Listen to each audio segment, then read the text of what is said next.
ఆ టైం ఇచ్చినప్పుడు, అది జరిగినప్పుడు, పాపాలు పండినప్పుడు ఖచ్చితంగా మళ్ళీ మనం పైకి లేస్తాం.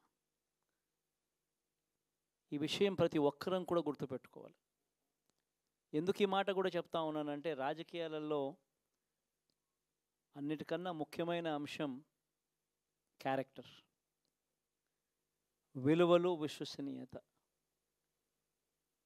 ఈ పదాలకు అర్థం తెలిసి ఉండడం రాజకీయాలలో చాలా అవసరం.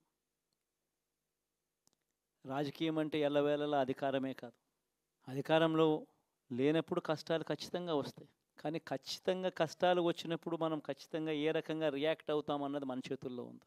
విలువలు, విశ్వసనీయత లేని మనిషిగా రాజకీయాలు చేద్దామా, లేదా కష్టాలు వచ్చినప్పుడు ఆ కష్టాలను ఎదుర్కొని హుందాగా నిలబడుతూ మళ్ళీ 5 సంవత్సరాలు కళ్ళు మూసుకుంటే 5 సంవత్సరాలు అయిపోతాయి, మళ్ళీ 5 సంవత్సరాల తర్వాత మన పాలన వస్తుంది, మన ప్రభుత్వం వస్తుంది, అప్పుడు మళ్ళీ మనమే ఆందోళన ఎక్కుతామన్నది కూడా గుర్తుపెట్టుకొని అడుగులు వేస్తామా అన్నది మనలో ప్రతి ఒక్కరూ కూడా ఆలోచన చేసుకోవాలి.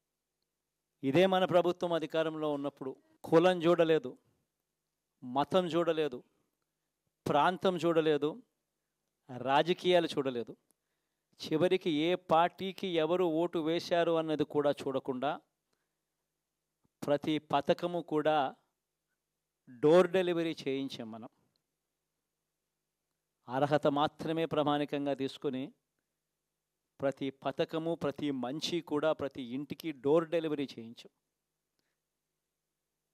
అలా ప్రతి మంచి, ప్రతి పథకము డోర్ డెలివరీ చేసిన ప్రభుత్వం మనదైతే, పాలన మందైతే, ఈరోజు కేవలం వాళ్ళ పార్టీకి ఓటు వేయలేదు అని మాత్రమే, ఓటుకు వేయకపోవడమే పాపం అన్నట్టుగా ఈరోజు రావణ కాష్టం సృష్టిస్తూ ఉన్నారు, విధ్వంసం చేస్తూ ఉన్నారు, ఆస్తులు నష్టం చేస్తున్నారు, కొడతా ఉన్నారు, అవమానిస్తూ ఉన్నారు. ఇవన్నీ శిశుపాలుని పాపాల్లో భాగాలుగా ఇవన్నీ అప్పుడే పాపాలు మొదలయ్యాయి.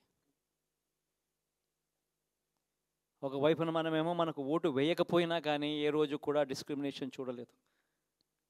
అటువంటి వాళ్లకు కూడా మనం డోర్ డెలివరీ చేసిన ప్రభుత్వం పాలన మందైతే, ఈరోజు కేవలం ఓటు వేయలేదన్న ఒకే ఒక కారణంతో ఏకంగా కొడతా ఉన్న పాలన వీళ్ళది. ఈ పాపం ఊరికే పోదు.